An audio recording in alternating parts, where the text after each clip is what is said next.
இன்னைக்கு நம்ம வந்து மைண்ட் மிராக்கிள்ல பார்த்துட்டு இருந்த சாப்டர் வந்துட்டு த 95% ரியாலிட்டி செக். அதில் வந்துட்டு நம்ம பார்க்க போகிற டாபிக் வந்து மெடியோசேர் சர்க்கிள் ஆஃப் இன்ஃப்ளூயன்ஸ். அந்த டாப்பிக்கில் என்ன சொல்லியிருக்காங்கன்னா, நம்ம ரிசர்ச் சொல்லுது நம்ம வந்துட்டு 5% மக்களாக இருக்கணும்னா நம்மளோட ஃப்ரெண்ட்ஸும் அந்த மாதிரி இருக்கணும்.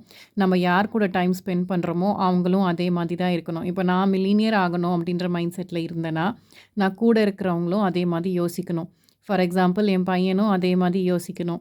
அப்போ தான் நாங்கள் 2 பேரும் சேர்ந்துட்டு எங்களை வந்துட்டு மாற்றிக்க முடியும். ஃபஸ்ட்டு நம்ம வந்து பர்சனல் டெவலப்மெண்ட் பண்ணால் தான் நம்ம வந்து சக்ஸஸ்க்கு போக முடியும் அப்படின்னு சொல்லி நம்ம ஆத்தர் சொல்லிட்டு இருந்திருக்காங்க. அது போக நம்ம வந்து ஆட்டிடியூடு பாசிட்டிவாக மைண்டை மாற்றுறது, அப்புறம் டைம் ஸ்பெண்ட் பண்ணுறதும், அப்புறமா வந்துட்டு இந்த எக்ஸ்கியூஸ் பண்ணுறது, அதுக்கப்புறமா வீக் மைண்டடாக இருக்கிறது, லேசியாக இருக்கிறது, இது எல்லாத்தையுமே நம்ம வந்துட்டு குறைச்சிக்கணும். அதுக்கப்புறமா வந்துட்டு எல்லா ஏரியாலையும் வந்து success, health, happiness, weight, income எல்லாத்துலேயுமே நம்ம இருக்கணும், ஒழுங்காக இருக்கணும், கரெக்டாக நம்ம 10க்கு 10 வரணும் அப்படின்னு சொன்னால் நம்ம ஃப்ரெண்ட்ஸை நம்ம மாற்றிக்கணும். இதில் என்ன சொல்லியிருக்காங்கன்னா, நம்ம ஃப்ரெண்ட்ஸ் வந்துட்டு நிறையா சம்பாதிக்கிறாங்க. For example one of my நம்ம ஃப்ரெண்ட் வந்துட்டு 100K பெர் இயர் சம்பாதிக்கிறாங்கன்னா, நம்மளும் வந்துட்டு அவங்க கூட சேர்ந்தோன்னா அவங்கள மாதிரியே நம்மளால் மாற முடியும் அப்படின்னு சொல்லியிருக்காங்க. ஏன்னா நம்ம வந்து அவங்க ஹேபிட்ஸில் இன்ஃப்ளூயன்ஸ் ஆகி அவங்கள மாதிரியே நம்ம மாறத்துக்கு ஈஸியாக இருக்கும் அப்படின்னு சொல்கிறாங்க. அப்புறம் இன்னொரு சைடில் வந்துட்டு என்ன சொல்கிறாங்கன்னா, நெகட்டிவ் சைடில் இருக்கவங்களோட நம்ம லைஃப் வச்சுக்கிட்டோன்னா, ஃபைனான்ஷியலாக ஸ்ட்ரகிளாக இருக்கவங்க, அதுக்கப்புறம் லைஃப்பை இம்ப்ரூவ் பண்ணிக்கணும்னு நினைக்காம இருக்கிறதையே வந்து குறை சொல்லிக்கிட்டு இருக்கவங்க, அந்த மாதிரி இருக்கிறவங்க கூடலாம் நம்ம வந்து ஃப்ரெண்ட்ஷிப் பண்ணக்கூடாது. அப்படி பண்ணோன்னா நம்ம வந்து இதுலேருந்து வந்து வெளியே வர முடியாது. நம்ம வந்துட்டு சாதாரணமான வாழ்க்கையிலே தான் இருக்கணும் அப்படின்னு சொல்கிறாங்க. 5% மக்களோட நம்ம இருந்தால் தான் நம்ம வந்து எல்லாத்துலேயும் சக்ஸஸ்ஃபுல்லாக இருக்க முடியும். அதுக்கு நம்ம என்ன பண்ணணும், நம்மளே டெவலப் பண்ணிக்கணும் அப்படின்னு சொல்கிறாங்க. அதனால் இனிமேல் யாராவது வந்துட்டு ஏதாவது ஒரு விஷயத்த வந்து தப்பு பேசிக்கிட்டு இருந்தால் அவங்களோட வந்து ஃப்ரெண்ட்ஷிப்பை அவ்வளோவா வச்சுக்காதீங்க அப்படின்னு சொல்கிறாங்க. அதே மாதிரி நம்மளோட ஃப்ரெண்ட்ஷிப் வந்து எப்படி இருக்கணும்னா, நம்ம வந்துட்டு என்ன பண்ணுறது, நம்ம அட்மையர் பண்ணுற மாதிரி இருக்கிற ஃப்ரெண்ட்ஸை வந்து வச்சுக்கணும். அதுக்கப்புறமா வந்துட்டு நம்ம நம்புகிறவங்களும் நம்மளோட சர்க்கிளில் இருக்கவங்களையும் அதே மாதிரி தான் வச்சுக்கணும். அப்படி இல்லைன்னா நம்ம கம்யூனிட்டியில் ஜாயின் பண்ணிக்கலாம். meetup.com அப்படின்ற கம்யூனிட்டியில் ஜாயின் பண்ணிக்கலாம். ஜாயின் பண்ணிவிட்டு அந்த மெம்பர்ஸோட ஃப்ரெண்ட்ஷிப் வச்சுக்கிட்டு நம்ம வந்து பிஸ்னஸ் ஓனர், ப்ரொஃபஷ்னல் டெவலப்பர் அந்த மாதிரி நம்மளுக்கு ஏற்ற மாதிரி இருக்கிறவங்களோட நம்ம ஃப்ரெண்ட்ஷிப் வச்சுக்கலாம் அப்படின்னு சொல்லியிருக்காங்க. அதுக்கப்புறமா வந்துட்டு நிறைய விஷயங்கள் அமெரிக்கன் கவர்மெண்ட்டும் பண்ணுதான். Girls and boys clubs of America அப்படின்னு சொல்லிட்டு ஒரு இடம் இருக்கான். அதில் வந்து 4000 லோக்கல் கிளப்ஸ் இருக்கான். அதனால வந்து நிறைய பேருக்கு வந்து சக்ஸஸ் நடக்குதான். நிறைய பேர் அந்த கிளப்பில் ஜாயின் பண்ணி நல்லா மாறியிருக்காங்களாம். அப்புறம் நிறைய ரெஸ்பான்சிபிள் சிட்டிசன்ஸ், அதுக்கப்புறமா வந்துட்டு எல்லா இடத்துலையும் சக்ஸஸ்ஃபுல்லாக இருக்கவங்கெல்லாம் மீட்டிங் பண்ணிக்கிறாங்களாம். அதுக்கப்புறம் நம்ம ஏற்கனவே பார்த்த மாதிரி www.mindmiracle.com அப்படின்ற ரிசோர்ஸ்லையும் நம்ம வந்துட்டு நம்ம ஜாயின் பண்ணிக்கிட்டு நம்மள மாதிரி இருக்க இண்டிவிஜுவலோட ஃப்ரெண்ட்ஷிப் பண்ணிக்கிட்டு நம்ம லெவலை வந்து மாற்றிக்க முடியும் அப்படின்னு சொல்கிறாங்க. அதுக்கப்புறமா என்னென்னா, நம்ம கம்பெனி வந்துட்டு மிசரியில் இருக்குது. இப்போ நம்ம வந்துட்டு எப்போவுமே புலம்பிக்கிட்டே இருக்கோம். இன்செக்யூரிட்டி பற்றி பேசுகிறோம், லிமிட்டிங் பிலீவ் பற்றி பேசுகிறோம், என்னால் ஒன்றும் முடியல அப்படின்னு சொல்கிறோம். அந்த மாதிரி பேசிக்கிட்டு இருந்தோன்னா நம்ம வாழ்க்கை மாறவே மாறாது. நம்ம வந்து ப்ரோஆக்டிவாக நம்மளோட வாழ்க்கையை மாற்றிக்கணும். அதுக்கப்புறம் நம்ம சர்க்கிளை இன்ஃப்ளூயன்ஸ் பண்ணுறதுக்கு என்னென்ன பண்ணணுமோ அதை பண்ணணும். இன்னொரு ரீசன் வந்து என்னென்னா, நம்ம வந்து நம்மளோட அக்கௌண்டபிலிட்டி பார்ட்னர் வந்து என்னவாக இருக்கணும்னா, நம்மளோட ஃப்ரெண்ட்ஸோ கொலீகோ அந்த மாதிரி இருந்தோன்னா நம்ம லைஃபே மாற்ற முடியும். அதுதான் நம்ம வந்து நம்ம லைஃப்பை மாற்றுறதுக்கு நம்ம என்ன பண்ணணும்னா, இந்த மிராக்கிள் மார்னிங் அப்படின்றவங்களோட வேல்யூ பண்ணுறவங்களோட பர்சனல் லைஃப் இருக்கவங்களோட நம்ம ஃப்ரெண்ட்ஷிப் பண்ணிக்கணும் அப்படின்னு சொல்லியிருக்காங்க. அதுக்கப்புறம் lack of personal development. Jim Rohn அப்படின்றவர் என்ன சொல்லியிருக்காருனா, அவர் ஒரு பெரிய மென்டார். அவர் என்ன சொல்லியிருக்காருனா, நிறைய விஷயத்த வந்துட்டு மாற்றிக்கணும் அப்படின்னு சொல்லியிருக்காரு. நம்ம லெவல் ஆஃப் சக்ஸஸ் வந்து எப்படி நம்ம ஏற்கனவே படிச்சிருக்கோம். என்னென்னா, நம்ம லெவல் ஆஃப் சக்ஸஸ் வந்து ரொம்ப ரேராக தான் நம்ம பர்சனல் டெவலப்மெண்ட்டை விட ஜாஸ்தியாக இருக்கும். ஸோ நம்ம பர்சனலை டெவலப் பண்ணிக்கிட்டால் தான் நம்ம வந்து சக்ஸஸை அட்டைன் பண்ண முடியும். இன்னும் அதர் வேர்ட்ஸ் என்ன சொல்லியிருக்காங்கன்னா, சக்ஸஸ் வந்துட்டு எல்லா ஏரியாலையும் வரணுன்னா அது ரேராக தான் நம்மளோட பர்சனல் டெவலப்மெண்ட்டோட ஜாஸ்தியாக இருக்கும். ஸோ பர்சனல் டெவலப்மெண்ட்டுக்கு என்னென்ன தேவையோ பார்த்தோன்னா அதுக்கு வந்து நாலேஜ், ஸ்கில்ஸ், பிலீவ்ஸ், ஹேபிட்ஸ் எல்லாமே தேவை. அது எல்லாமே இருந்தால் தான் பர்சனல் டெவலப்மெண்ட் நம்மளுக்கு நடக்கும். அதுக்கப்புறம் ஏற்கனவே சொன்ன மாதிரி நம்ம எல்லாருமே எல்லாத்துலேயுமே லெவல் 10ல் வச்சுக்கணுன்னா அந்த ஸ்கேலில் நம்ம என்ன பண்ணணும், அதுக்கேற்ற மாதிரி நம்ம டெவலப் பண்ணிக்கணும். எதுலலாம் நம்ம லெவல் 10ல் வச்சுக்கணும், ஹெல்த்து, ஃபைனான்ஸ், ரிலேஷன்ஷிப் எல்லாத்தையுமே நம்ம லெவல் 10ல் வச்சுக்கணுன்னா அதுக்கேற்ற மாதிரி நம்ம ஒர்க்கும் பண்ணணும். இப்போ நம்ம ப்ராப்ளம் என்னென்னா, நம்ம வந்துட்டு எல்லாத்துலேயுமே வந்து டைம் இன்வெஸ்ட் பண்ணுறது கிடையாது. நம்ம வந்து நம்மளை டெவலப் பண்ணால் தான் நம்ம நல்லது கிடைக்கும். நம்ம என்ன அட்ராக்ட் பண்ணுறோமோ அதை தான் க்ரியேட் ஆகும். அதை என்ன க்ரியேட் பண்ணுறோமோ அதை தான் லிவிங்காக மாறும். ஸோ நம்ம என்ன பண்ணணும், நல்ல விஷயத்தை அட்ராக்ட் பண்ணி அதில் ஒரு க்ரியேஷனுக்கு போயிட்டு அதை நம்ம லிவிங்காக மாறணும்.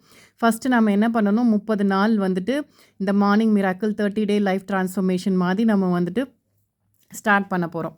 இந்த miracle morning 30 day life transformation challenge மாதிரி வச்சுக்கிட்டு ஃபாஸ்ட் ஸ்டார்ட் கிட் அப்படின்னு சொல்லிட்டு அந்த வெப்சைட்லேயே கிடைக்குமா. அந்த கைடன்ஸை வச்சுக்கிட்டு நம்ம வந்து நம்மளால் பண்ணுறதுக்கு அவங்களே ஹெல்ப் பண்ணுவாங்க அப்படின்னு போட்டிருக்காங்க. அதுவும் இல்லாமல் அங்கேருந்து நம்மளுக்கு அக்கௌண்டபிலிட்டி பார்ட்னர் கூட நம்ம கொண்டு வந்துக்கலாம். அவங்களும் நம்மளோட சேர்ந்து பண்ணுறப்போ நம்மளுக்கு ஈஸியாக இருக்கும் அப்படின்னு சொல்கிறாங்க. அது போக வந்து என்ன சொல்கிறாங்கன்னா, நம்ம வந்துட்டு ஒரு லெவலுக்காக செல்ஃப் அவேர்னஸ் வந்துட்டா தான் நம்ம லெவல் 10ல் போயிட்டு நம்ம சக்ஸஸ் அட்டைன் பண்ண முடியும். நெக்ஸ்ட் லெவலுக்கு நம்ம போக முடியும். நம்ம இனிமே வந்துட்டு எல்லாத்துலேயுமே 10 அவுட் ஆஃப் 10 வாங்குறது தான் நம்மளோட கோல்ஸாக வச்சுக்கணும். இந்த மோஸ்ட் எக்ஸ்ட்ராடினரி லைஃப் வந்து எதுலேருந்து வரும், நம்ம இமேஜின் பண்ணிவிட்டு நம்ம வந்துட்டு லைஃப்பை அட்ராக்ட் பண்ணி க்ரியேட் பண்ணி அதை மாற்றினா மட்டும் தான் நம்மளுக்கு நடக்கும். இப்போ வந்துட்டு என்னென்னா, நம்ம என்ன நினைக்கிறோம், எல்லாத்தையுமே படிக்கிறோம். இப்போ நானே கூட எல்லாத்தையுமே படிக்கிறேன். ஆனால் நான் டெவலப்மெண்ட்டுக்காக என்ன யோசிக்கிறேன், ஒன்றும் யோசிக்கிறது இல்லை. காலையில் எழுந்துக்கணும்னு நினைக்கிறேன். ஆனால் வந்து சில டைம் அவர் சொல்கிற மாதிரி நானும் வந்து அலாரம் வந்துச்சுன்னா அதை வந்து ஸ்னூஸ் பண்ணிவிட்டு திருப்பியும் தூங்கிடுறேன். அந்த மாதிரிலாம் பண்ணோன்னா, ஒரு அலாரமையே நம்ம அப்படி பண்ணோன்னா நம்ம லைஃப் எப்படி மாறும்னு சொல்லிட்டு போன சாப்டரில் கேட்டிருந்தார். இந்த சாப்டரில் ஃபஸ்ட்டு 3 பேஜஸில் நம்ம பார்த்தோம்.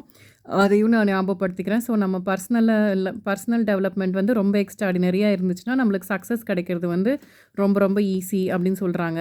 இப்போ வந்து lack of urgency. Most of the time நம்ம என்ன பண்ணுறோன்னா, நம்ம இன்றைக்கி இதெல்லாம் தெரிஞ்சுக்கிட்டோம். ஆனால் நம்ம என்ன யோசிப்போம், சரி இன்றைக்கி வேண்டாம் நாளைக்கு பண்ணிக்கலாம், சரி இன்றைக்கி ஒரு நாள் தானே விட்டுட்டோம் நாளைக்கு பார்த்துக்கலாம் அப்படின்னு நம்ம நினைக்கிறோம். இந்த மாதிரி நம்ம வந்து அர்ஜென்சி இல்லாமல் நம்ம விட்டுறதுனால தான் நம்ம 95% வாழ்க்கையிலேயே இருக்கோம். நம்ம அந்த 5% வாழ்க்கைக்கு நம்ம போகணுன்னா நம்ம வந்து ப்ரொகாஸ்டினேஷன் பண்ணக்கூடாது. இன்றைக்கி இல்லை நாளைக்கு அப்படின்னு சொல்லக்கூடாது. பொட்டான்ஷியலை வந்துட்டு என்ன அன்ஃபில்டு பொட்டான்ஷியலாக இருக்கக்கூடாது. ரிக்ரெட் என்ன அப்படின்றது பார்க்கணும். இன்றைக்கி என்னால் வந்து ஒரு 10 விஷயத்த நான் பண்ணணும்னு நினச்சேன்னா அது ஏன் அதை பண்ண முடியலன்னு சொல்லிட்டு ரிக்ரெட்டை நம்ம பார்க்கணும். ஒரு 4 விஷயம் இருந்துச்சுன்னா 4 விஷயம் நம்ம பண்ணியிருக்கோன்னா ஓகே இந்த 4 விஷயத்த நான் பண்ணியிருக்கேன், பட் இந்த 10 விஷயத்தில் 4 தான் பண்ணியிருக்கேன், மீதி 6 இருக்குதுன்னு சொல்லிட்டு அந்த ரிக்ரெட்டை எழுதி வச்சுக்கிட்டு அதுலேருந்து நம்ம வந்து எப்படி நம்மளை சரி பண்ணுறது அப்படின்னு சொல்லி நம்ம பர்சனல் டெவலப்மெண்ட்டை நம்ம வந்துட்டு கோத்ரூ பண்ணிக்கிட்டே இருக்கணும். நம்ம அப்படி கோத்ரூ பண்ணிகிட்டு இருந்தால் தான் நம்மளோட லைஃப் வந்துட்டு வேறு மாதிரி மாறும். அப்படி இல்லைன்னா நம்மளுக்கு வந்து லைஃப் மாறது வந்து கஷ்டம். அதனால தான் சொல்கிறாங்க லேக் ஆஃப் அர்ஜென்சி அப்படின்ற டாப்பிக்கில் என்ன சொல்லியிருக்காங்கன்னா, நம்ம தான் நம்மளை வந்துட்டு மாற்றிக்கணும். நம்ம மாற்றிக்கலன்னா அது வந்து நம்மளுக்கு மார்னிங் எழுந்து நம்மளை வந்து வேலிடாக டைம் ஸ்பெண்ட் பண்ண முடியாது நம்ம டெவலப்மெண்ட்டில். அதுக்கப்புறம் என்ன சொல்கிறாங்கன்னா, draw a line in the sand அப்படின்னு சொல்கிறாங்க. என்னென்னா நம்ம வந்துட்டு அக்னாலேஜ்மெண்ட் மாதிரி பண்ணிக்கலாம்.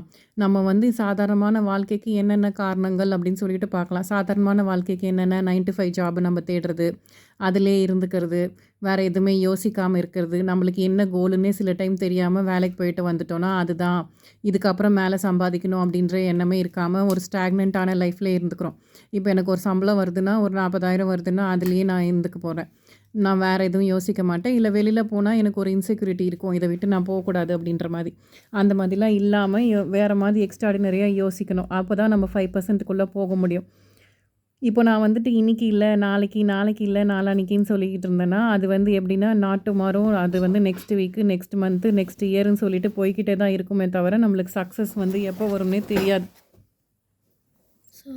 அந்த மாதிரி போயிட்டுருக்கோம். ஸோ நம்ம வந்துட்டு சாதாரண வாழ்க்கையிலேருந்து நம்ம போகணுன்னா நம்மளையும் வந்துட்டு கொஞ்சம் கொஞ்சமாக நம்ம மாற்றிக்கிட்டால் தான் நம்ம லைஃப் மாறும்.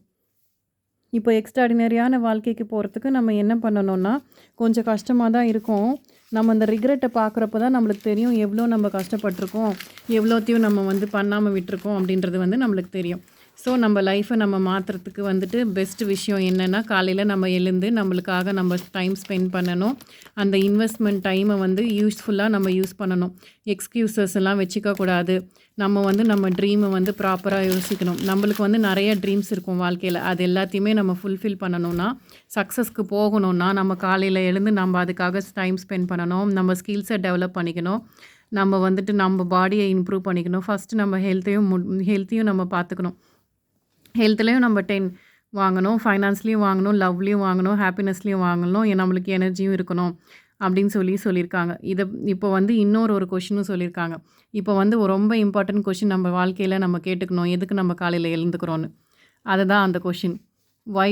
வை did you wake up this morning? எதுக்கு இன்றைக்கி காலையில் நம்ம எழுந்துக்கிறோம்? ஏன்னா அதுக்கு பதிலும் அவங்களே சொல்லியிருக்காங்க. இதுதான் நாளைக்கான டாபிக். பட் இந்த பதிலோடு நான் இன்னைக்கான கிளாஸை முடிச்சிடுறேன். இதில் என்ன சொல்லியிருக்காங்கன்னா, நம்ம வந்துட்டு காலையில் ஏன் எழுந்துக்கிறோன்னா, நைட்டு வந்து டிட்டர்மினேஷனோட எதுக்கு எழுந்துக்குவோம்னா, நைட்டு நான் ஹாப்பியாக தூங்கினா தான். இப்போ நான் இன்னைக்கு டே வந்து ரொம்ப நல்லா இருந்துச்சு, எனக்கு இதெல்லாம் நடந்திருக்கு அப்படின்னு நினச்சா தான் நாளைக்கு காலையில் நான் வந்து ஹாப்பியாக தூங்குவேனா. அப்படி நான் ஹாப்பியாக எழுந்துக்குவேனா. நான் காலையில் ஹாப்பியாக எழுந்தால் தான் அந்த டே நைட்டும் வந்து லைக் வாய்ஸ் வெர்சா மாதிரி. நான் காலைல ஹாப்பியாக எழுந்து மிராக்கிளாக நான் வந்து சில அஃபர்மேஷன்ஸ், சில விஷயங்கள் எல்லாம் நான் பண்ணால் தான் எனக்கு நைட்டு வந்து சாட்டிஸ்ஃபேக்ஷனாக தூங்க முடியும். நான் நைட்டு நல்லா நிம்மதியாக தூங்கணுன்னா அதுக்கு காரணம் காலையில் தான். நான் காலையில் நல்லா ஒழுங்காக இதெல்லாம் பண்ணால் தான் நைட்டு வந்து என்னால் நிம்மதியாக தூங்க முடியும். ஸோ 2த்துக்குமே வந்து காரணம் என்னென்னா மிராக்கிள் மார்னிங் பண்ணணும் அப்படின்னு சொல்லி ஜார்ஜ் லோரிமர் அப்படின்றது சொல்லியிருக்காங்க. அதுக்கப்புறமா என்னென்னா, காலையில் எழுந்து ஃபஸ்ட்டு விஷயம் என்ன பண்ணணும்னா, நம்ம வந்துட்டு ரொம்ப பெரிய ரிச்சுவல் பண்ணணும். அதுக்கப்புறமா நம்ம வந்து மைண்டை செட் பண்ணிக்கணும். அதுக்கப்புறமா கான்டெஸ்ட்டை செட் பண்ணிக்கணும். ரெஸ்ட் ஆஃப் த டேக்கு வந்து என்ன பண்ண போகிறோம்னு சொல்லியிருக்காங்க. இந்த டாபிக் ஃபுல்லாகவும் நாம் நாளைக்கு பார்க்கலாம். Thank you so much.